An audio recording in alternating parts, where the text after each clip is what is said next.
seorang muslim dari capek, letih ya, penyakit, gangguan orang, bahkan duri yang menusuk tubuhnya kecuali jadi pembersihan dosa-dosanya. Jadi memang itu ada manfaatnya. Satu sisi, kita kalau lagi diuji dok, sebenarnya itu seperti panggilan rohani dari Allah Subhanahu Wa Taala supaya kita, ayo sini dekat sama saya nih. Gitu. Jadi seakan-akan kita diuji itu, ayo supaya dekat sama saya. Kalau orang memahami dengan cara itu, dokter tidak akan jadikan beban pikiran. Tapi dokter justru akan menjadikan itu sebagai, oh ini momentum tepat nih. Justru saya lebih dekat sama sang raja, sama sang pencipta. Sekarang saatnya berdoa. Sebutkan nama orang yang menyakiti kita. Sebutkan nama produk yang mengganggu kita misalnya. Atau apa saja penyakit yang mengganggu kita sebutin. Dan itu kesempatan kita ngobrol sama Allah SWT. Saya pernah gini dok, punya pengalaman kecil. Waktu pertama saya buka restoran. Subhanallah awalnya kita masuk di Kalibata City kan. Itu saya pakai satu kontraktor sampai berbulan-bulan gak selesai. Saya setiap datang ada tukangnya cuma 2, uang sudah kita bayar. Subhanallah seperti itulah keadaannya. Ringkas cerita, saya waktu itu ada khutbah Jumat di kampus statistik di Otista. Saya datang sebelum Jumat jauh, sekitar jam 10. Masih sekitar 1,5 jam, 2 jam sebelum Jumat. Saya masuk ke masjid, masih 1-2 orang di masjid. Lalu saya ke belakang mimbar, saya sholat di situ. Pak Ustadz pernah bercerita tentang ini? Tahiyat masjid. Kemudian setelah selesai saya sholat, saya sujud, tidak ngangkat kepala sampai saya rasa puas. Saya tuangkan semua dan pada saat itu saya merasa saya nyaman banget bicara sama Allah itu. Ya Allah tolong bantu, ya Allah mudahkan, ya Allah gini. Padahal permasalahannya bukan masalah besar juga sih. Masalah yang saya berpikir ini uang berjalan terus, uang sudah dikeluarkan. Waktu itu memang uang masih belum sebanyak, belum ada seperti sekarang gitu ya kondisinya.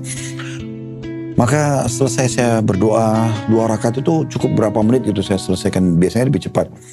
Tapi antara mimbar sama dinding masjid itu ada celah orang bisa melihat tapi harus lebih detail.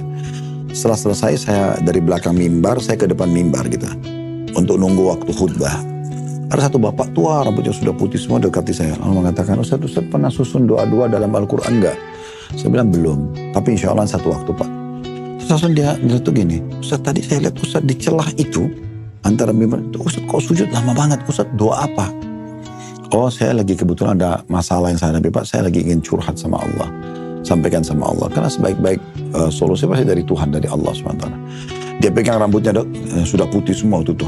Dia pegang terus dia mengatakan, Ustaz saya sampai rambut saya putih begini, saya berharap bisa rasakan kenikmatan seperti itu. Jadi sebenarnya ada kenikmatan tersendiri yang tidak bisa kita dapatkan. Kita kalau lagi senang-senang dok, kita susah sekali nangis. Susah kita nangis.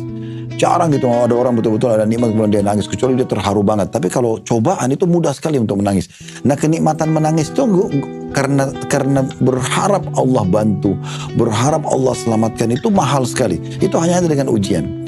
Nah coba lihat dengan kacamata itu dok. Sehingga dokter tidak menjadikannya sebagai beban, tapi menjadikan ini sebuah momentum pendekatan diri saya kepada Allah. Dan ini adalah cara Allah untuk memberikan saya derajat yang tinggi di surga. Karena di surga itu ada klaster-klaster di sana tuh, derajat-derajat yang sangat tinggi. Itu memang gak bisa didapat kecuali misalnya dengan 100 tahun orang sholat, 100 tahun orang puasa, 100 tahun orang zikir. Tapi mungkin umur kita cuma 70-80. Allah mau kita sampai ke sana. Nah Allah datangkan ujian. Ada orang dikasih ujian, dia kena penyakit, dia harus minum obat seumur hidup. Ada orang diuji dengan mertuanya, ada orang diuji dengan iparnya, ada orang diuji di bisnisnya, ada macam-macam ujian itu. Nah tinggal bagaimana kita melihat dari sudut pandang mana nih.